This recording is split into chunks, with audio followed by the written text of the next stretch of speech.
Very good morning, all of you.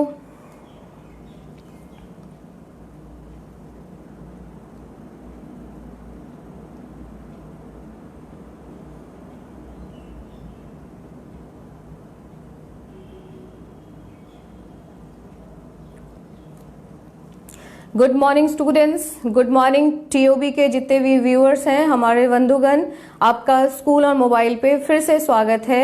और आज हम फिर से अपने इंग्लिश क्लास में हाजिर हैं। And I want to know how are you, आप सब कैसे हैं?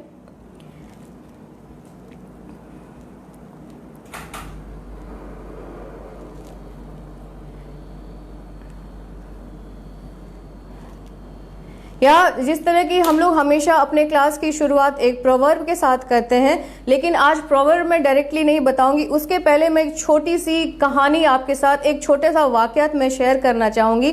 मेरे एक मित्र हैं जो हर साल वो बोलते हैं कि मैं स्कूल के बच्चों के लिए, सरकारी स्कूल के बच्चों के लिए या गरीब बच्चों के लिए कुछ करना चाहता हूँ। मैं चाहता हूँ कि मैं उनके भविष्य के लिए कुछ कर सकूँ।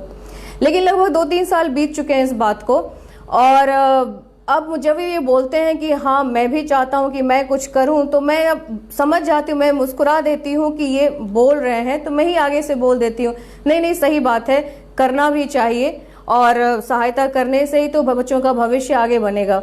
अब ये बात मैं आपसे इसलिए शेयर कर रही हूँ क्योंकि आज जो अपने क्लास की शुरुआत करेंगे वो इस प्रोवर्ब के साथ करेंगे, that action speaks louder than words. अब आप ये पूछेंगे इसका मतलब क्या है। अभी जो मैंने एक वाकया बताया वो उसी से ये रिलेटेड है। एक्शन जो होता है वो आपका काम होता है, वो वर्ब है, आप जो काम करते हैं। एक्शन स्पीक्स, स्पीक मतलब होता है बोलना, लाउडर मतलब होता है बहुत आवाज, बहुत जिसमें आवाज हो, देन वर्ड्स यानी कि आपके कथनी और करनी में अंतर होता है। Action speaks louder than words कहा जाता है। Actions are a better reflections. Actions are a better reflections of one's behavior, of one's character, because it is very easy to say and very difficult to act. अब मैं इसका मतलब फिर से समझाती हूँ कि अगर आप बार बार ये कहते हैं मैं ये काम करूंगा, मैं ये काम करूंगा, मुझसे मैं काम करना चाहता हूं, तो अब वो वक्त आ गया है कि आप वो काम करना शुरू कर दीजिए। अगर आपको किसी भी पढ़ाई का शौक है, आगे कुछ भी करना है, तो आप उस पर अमल करना शुरू कर दीजिए, क्योंकि ऐसा ना हो कि देर हो जाए और इंसान का कर्म बोलता है, जुबान से बोलने वाला इंसान पे आप भरोसा ना करें और आप कर्म पर विश्वास करें। अब चूंकि हम लोग जितने भी क्लास 8 के स्टूडेंट्स हैं, सबका मैं वेलकम करती हूं आज के हमारे क्लास में। और ये हम लोग स्लीप चैप्टर को कर रहे थे, कल मैंने जहां पे छोड़ा था, लेकिन आज हम लोग स्लीप चैप्टर को वहीं पे रोक रहे हैं।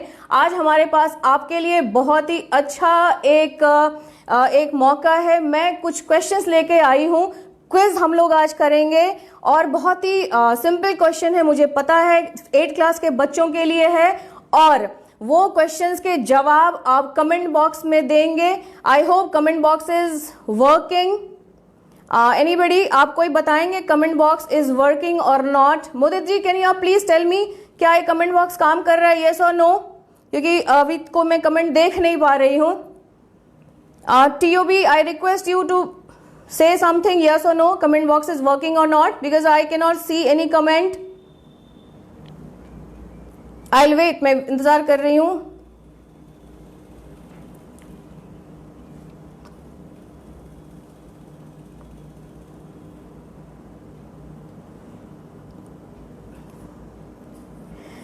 Answer is not coming. I don't know then how we will play this quiz competition.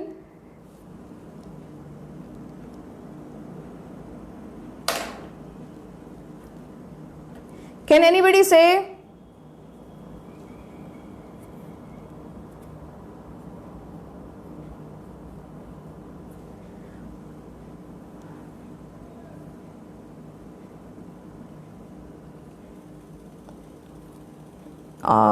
No response in comment box.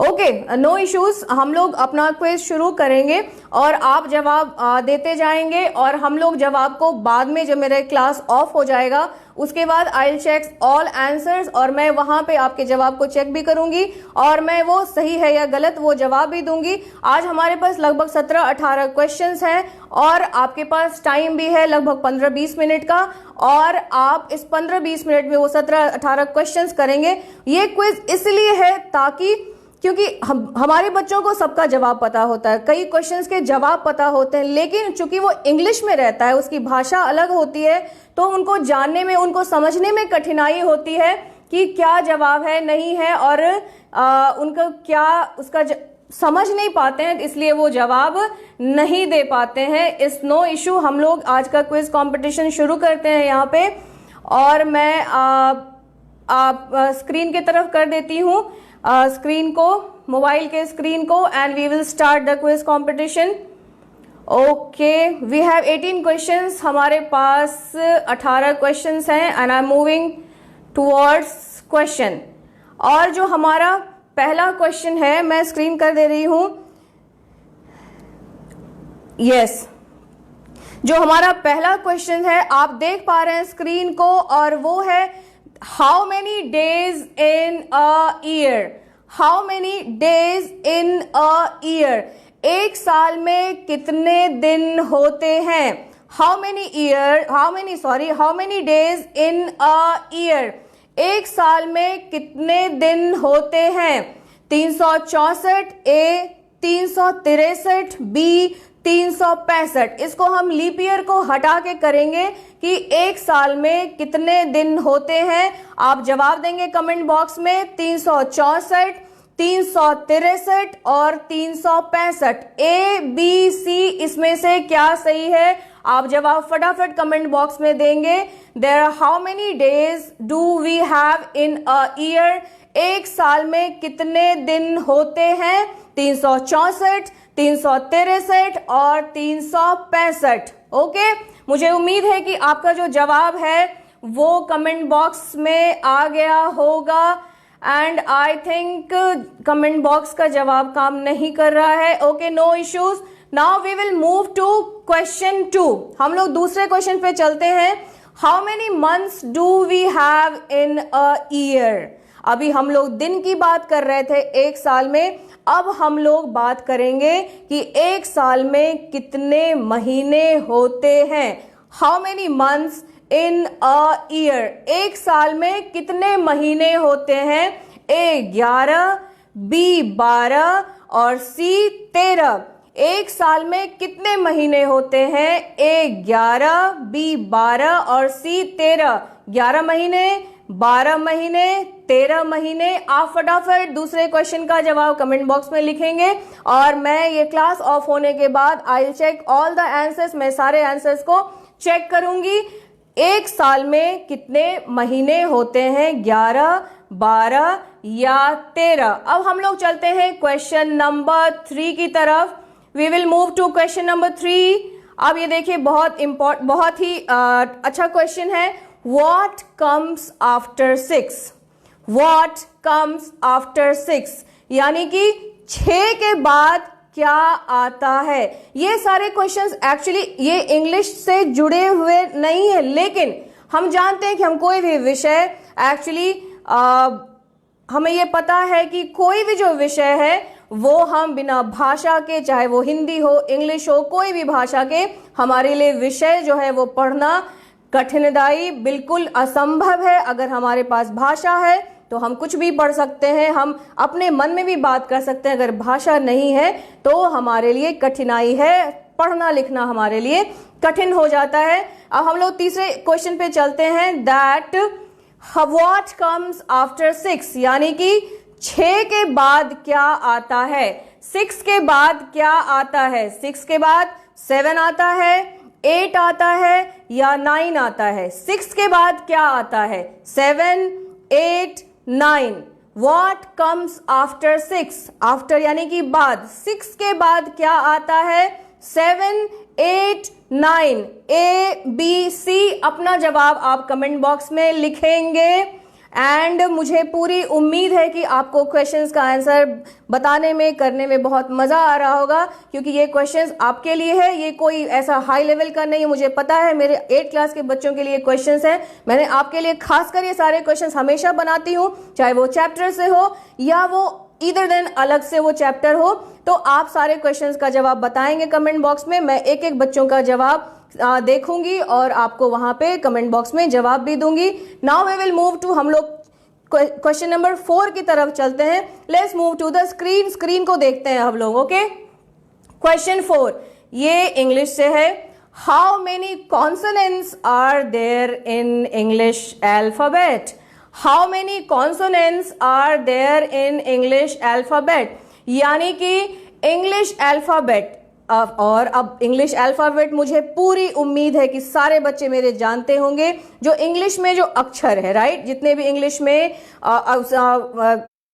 Unit हैं जिसको बोल सकते हैं, अल्फाबेट है, स्मॉलेस्ट यूनिट है, यानी कि ABCD से A से लेके Z तक, उसमें ये बताना है कि कितने कॉन्सोनेंट है। मुझे ये भी पता है कि आपको कॉन्सोनेंट पता होगा, आप कंफ्यूजन नहीं रखेंगे कॉन्सोनेंट और वोवेल में कि कितने कॉन्सोनेंट इंग्लिश में है, 26, 5 या 21।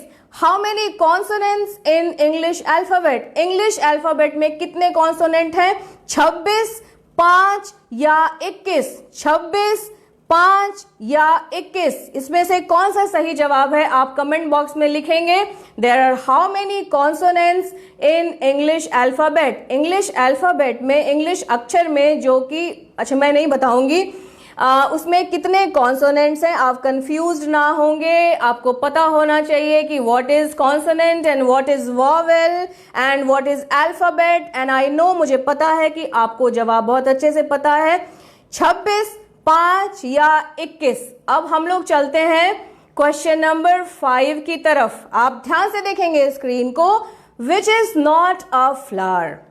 आपके पास 3 ऑप्शन है और उसमें से आप देखेंगे कि इसमें 3 में से क्या है जो कि फूल नहीं है। इस तीनों में से क्या फूल नहीं, कौन सा फूल का नाम नहीं है? Which is not a flower, कौन सा फूल नहीं है? पहला ग्वाभा यानी कि अमरूद, दूसरा बी रोज और मेरीगोल्ड। मेरीगोल्ड भी एक फूल है। तो मैं अब ये पूछना चाहूंगी कि which is not a flower, इसमें से फूल कौन सा नहीं है? आप ABC, इसमें से सही जवाब आप कमेंट बॉक्स में लिखेंगे कि विच इज नॉट, ग्वाभा, रोज और मेरीगोल्ड, इसमें से फूल कौन सा नहीं है, वो जवाब आप कमेंट बॉक्स में लिखेंगे। Which is not a flower, ग्वाभा, is ग्वाभा a flower, क्या ग्वाभा फूल है? रोज, इज रोज अ फ्लावर, क्या रोज फूल है? या मेरीगोल्ड, क्या मेरीगोल्ड फ्लावर है? आप इसका जवाब कमेंट बॉक्स में लिखेंगे। Now we will move to question number 6, very interesting question. We smell with our, हम लोग जो सूंघते हैं, जो स्मेल का काम करते हैं, जो सूंघने का काम होता है, वो किसकी सहायता से करते हैं? सूंघने का काम, स्मेल का काम हम किस चीज की सहायता, शरीर के किस अंग की सहायता से करते हैं? ए है आईज, आईज मतलब आंख, बी है नोज, नोज इज नाक, और सी है ईयर, ईयर मीन्स कान। हम किस चीज के, शरीर के किस अंग की सहायता से हम लोग सूंघने का काम करते हैं, स्मेल का काम करते हैं? ए आईज यानी कि आंख, बी नोज यानी कि नाक, सी ईयर यानी कि कान। इसमें से ABC किस चीज की सहायता से हम लोग सूंघने का काम करते हैं? आप फटाफट इसका जवाब कमेंट बॉक्स में, सी का क्या जवाब होगा आप कमेंट बॉक्स में डालेंगे, आप लिखेंगे। अब हम लोग चलते हैं क्वेश्चन नंबर 7 की तरफ। How do you relate maternal grandfather? आप मैटरनल ग्रैंडफादर से क्या समझते हैं? किसको कहेंगे मैटरनल ग्रैंडफादर? मैटरनल ग्रैंडफादर हमारे कौन होते हैं? मैटरनल यानी कि माँ के साइड के, माँ से संबंधित माँ से संबंधित जो ग्रैंडफादर जिसको बोलते हैं, वो कौन होते हैं आपके? वो फादर्स फादर। मैटरनल ग्रैंडफादर नाना को कहते हैं, ठीक है, मैं ये बताती हूं, नाना को कहते हैं। ए वो पिताजी के पिताजी हैं या माताजी के पिताजी हैं या दादाजी के पिताजी हैं? आपके नाना कौन होते हैं? ए फादर्स फादर, पिताजी के पिताजी, मदर्स फादर यानी माँ के मम्मी के पिताजी, या ग्रैंडफादर्स फादर यानी कि आपके दादाजी के पिताजी। नाना किसको कहेंगे? A B C, father's father, mother's father और ग्रैंडफादर्स फादर। इसमें से सही जवाब आप कमेंट बॉक्स में लिखेंगे फटाफट। अब हम लोग चलते हैं क्वेश्चन नंबर 8 की तरफ, right? What do you call the person who brings a letter to your home and from post office? What do you call the person who brings letter to your home from post office? यानी कि आप उस व्यक्ति को क्या कहेंगे जो आपके घर में डाकघर से चिट्ठी पहुंचाने का काम करता है? आप उस व्यक्ति को क्या बुलाते हैं? कौन आपके घर में चिट्ठी पहुंचाता है? पहला मिल्कमैन यानी कि दूध वाला, फिशरमैन यानी कि मछली वाला, और तीसरा जिसको कहते हैं आप पोस्टमैन यानी कि डाकिया। आपके घर में चिट्ठी कौन पहुंचाता है? दूध वाला, मछली वाला या डाकिया? आपके घर में चिट्ठी पहुंचाने का काम कौन करता है? ए मिल्कमैन दूध वाला, बी फिशरमैन मछली वाला, और तीसरा पोस्टमैन यानी कि डाकिया। आप इसका जवाब फटाफट कमेंट बॉक्स में डालेंगे। वी आर आई थिंक हम लोग समय जो है टाइम इज रनिंग, समय भाग रहा है। अब हम लोग चलते हैं क्वेश्चन नंबर 9 की तरफ। Which animal is known as the ship of desert? Which animal, कौन सा जानवर जाना जाता है किस नाम से? यानी कि वो मरुस्थल का जहाज। किस जानवर को हम लोग मरुस्थल के यानी कि जहां बालू होता है वहां के जहाज, वहां आसानी से चलता है, वहां का हर काम वो जानवर करता है, सामान ढोने का काम करता है, इंसान को ढोने का काम करता है, वो मरुस्थल का जहाज किस जानवर को कहा जाता है? किस पशु को हम कहते हैं? ए लायन शेर, दूसरा हॉर्स यानी कि घोड़ा, और तीसरा कैमल यानी कि ऊंट। मरुस्थल का जहाज किस जानवर को कहा जाता है? ए लायन, दूसरा हॉर्स और तीसरा कैमल। मरुस्थल का जहाज किसको कहेंगे? लायन, हॉर्स और कैमल। फटाफट अपना जवाब आप कमेंट बॉक्स में लिखेंगे। We will move to question number 10। Okay, अब हम लोग आते हैं 10वें क्वेश्चन पे, हम लोग पहुंच चुके हैं। ध्यान से देखेंगे आप, आपको सबका जवाब पता होता है। In which direction does the sun rise? In which direction does the sun rise यानी कि सूरज किस दिशा में उगता है? हर दिन जो सूरज उगता है वो दिशा कौन सा है? In which direction does the sun rise? किस दिशा में सूरज उगता है? सूरज किस दिशा में उगता है? ए नॉर्थ यानी कि उत्तर, बी साउथ यानी कि दक्षिण, और सी ईस्ट यानी कि पूरब, पूर्व। सूरज किस दिशा में उगता है? उत्तर, दक्षिण या पूर्व? आप अपना जवाब फटाफट कमेंट बॉक्स में डालेंगे। ए बी सी, सूरज किस दिशा में उगता है? उत्तर, दक्षिण या पूर्व? अपना जवाब आप कमेंट बॉक्स में लिखेंगे और सब लोग जवाब लिखेंगे।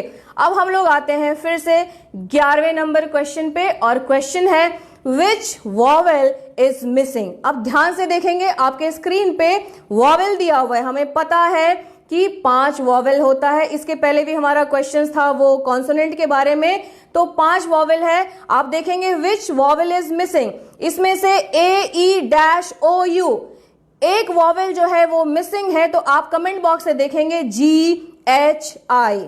कौन सा वॉवेल मिसिंग है? ऊपर ए ई खाली जगह है, वहां पे कौन सा वॉवेल होगा? जी होगा, एच होगा या आई होगा? G H I, A E dash O you.